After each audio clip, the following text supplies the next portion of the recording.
حضرت حنظلہ رضی اللہ تعالیٰ عنہ کی شہادت۔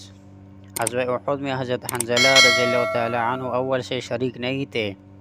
کہتے ہیں کہ ان کی نئی شادی ہوئی تھی، بیوی سے ہم بستر ہوئے تھے، اس کے بعد غسل کی تیاری کر رہے تھے اور غسل کرنے کے لیے بیٹھ بھی گئے، سرگودھا رہے تھے کہ ایک دم مسلمانوں کی شکست کی آواز کان میں پڑی، جس کی تاب نہ لا سکے۔ اسی حالت میں تلوار ہاتھ میں لی اور لڑائی کے میدان کی طرف بڑھے چلے گئے اور کفار پر حملہ کیا اور برابر بڑھتے چلے گئے کہ اسی حالت میں شہید ہو گئے، چونکہ شہید کو اگر جرم بھی نہ ہو تو بغیر غسل دیے دفن کیا جاتا ہے، اس لیے کہ ان کو بھی اسی طرح کر دیا۔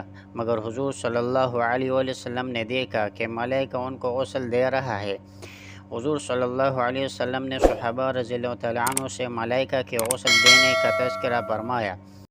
ابو سعید ساعری رضی اللہ تعالیٰ عنہ کہتے ہیں کہ میں نے حضور صلی اللہ علیہ وسلم کا یہ ارشاد سن کر حنظلہ رضی اللہ تعالیٰ عنہ کی جا کر دیکھا تو ان کے سر سے غسل کا پانی ٹپک رہا تھا۔ حضور صلی اللہ علیہ وسلم نے واپسی پر تحقیق فرمایا تو ان کے بغیر نہائے جانے کا قصہ معلوم ہوا۔